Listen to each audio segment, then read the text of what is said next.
All right, let's dive in.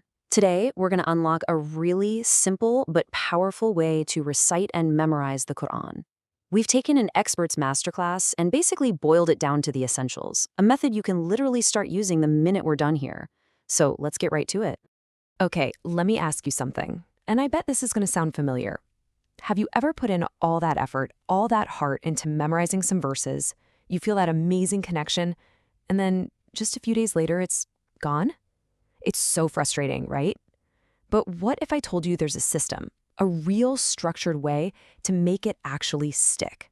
Well, there is, and that's exactly what we're going to break down. So here's our game plan for making it all stick. First up, we're going to talk about why starting with Surah Al-Baqarah is such a game changer. Then we'll get your toolkit together, and trust me, it's super simple.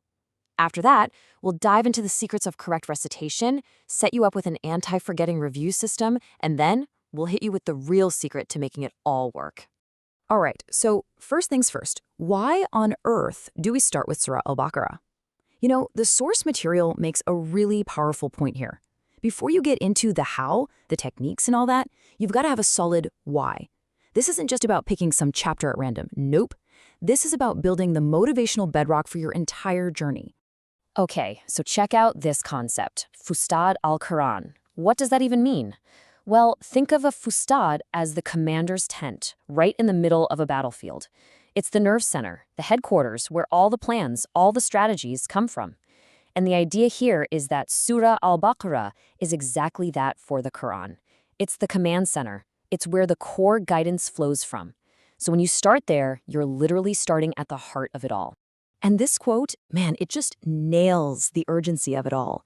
The great Imam Ahmad ibn Hanbal said, basically, if you feel that pull, that excitement to do something good, do it. Don't put it off, because you have no idea what's around the corner. The message is crystal clear, right? That little spark of motivation you're feeling, that's not just some random feeling. That's your green light. Go, now, because who knows about tomorrow? Okay, so our motivation is fired up. Now, what do we actually need? What are the tools for the job? You're probably going to be surprised by how simple this is. We're not talking about fancy apps or anything expensive. The whole method is built on this beautiful, effective simplicity. Your entire toolkit, it's just two things. That's it. First, an actual, physical, paper Quran. The source makes a big deal about this because physically touching the page, seeing the layout, it actually helps your brain lock in the memory way better than a screen does. And number two, a pencil. Just a plain old pencil. This is going to be your secret weapon for making little notes right on the page, creating these visual reminders that you just can't miss. All right, now we're getting to the part that can feel a little intimidating for a lot of us, the technical rules of recitation, known as tajweed.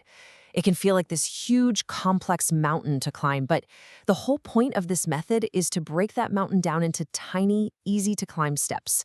We're going to make the complex feel simple. Let's just look at two quick examples here. First, there's gudna. You know that little humming nasal sound you hold on a stressed N or M? Well, you just make a little mark with your pencil to remind yourself to do it. Easy. Then there's idgham without gunna, where you blend sounds together without that hum. Again, just a little mark. See what's happening? By putting these little reminders right on the page, you're creating visual cues that make it almost automatic to say it right. It's such a simple but brilliant hack. But honestly, the real engine behind this whole thing? It's repetition. Plain and simple. The core practice is just this.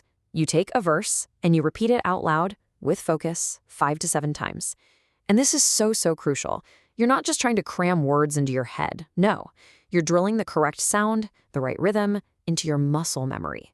You get that down cold before you even think about the next verse. Okay, so you've learned the new verses, you've repeated them, they sound great, awesome. But now for the million-dollar question. How do you stop them from vanishing from your brain a week later? This brings us to maybe the most practical part of this whole thing, the anti-forgetting review system. It's a 3-step process designed to do exactly what it says, stop you from forgetting. Let's break it down. It's super logical. Step 1 is what we'll call the FAR review. Every day before you start anything new, you just quickly read through everything you've already memorized. This keeps it all fresh. Then step 2, the near review. Now you get more focused. You take the last 2 pages you memorized, the ones right before today's lesson, and you do a solid 5 repetition read through. This is like a warm-up for your brain.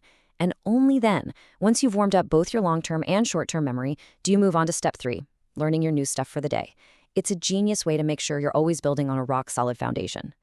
So we've covered the why, we've covered the tools, the techniques, all the how-to stuff. But the instructor and the source material saves the biggest secret for last. And it's not some complicated technique. It's not a secret tool. It's just an action. You know, the biggest thing that stops people, it isn't how hard the verses are. It's not the rules. It's delay. It's that little voice that says, I'll start tomorrow. And this brings us right back to what Imam Ahmed said, right? That feeling you have right now, that spark, that's a gift. The real secret, the real key to all of this is to just grab it, seize it. And that's really what this is all about. The goal isn't for you to just know this method. It's for you to use it. Everything we've talked about really just boils down to one simple, powerful question I have for you. Not about next week, not even about tomorrow. What verse are you going to start with today?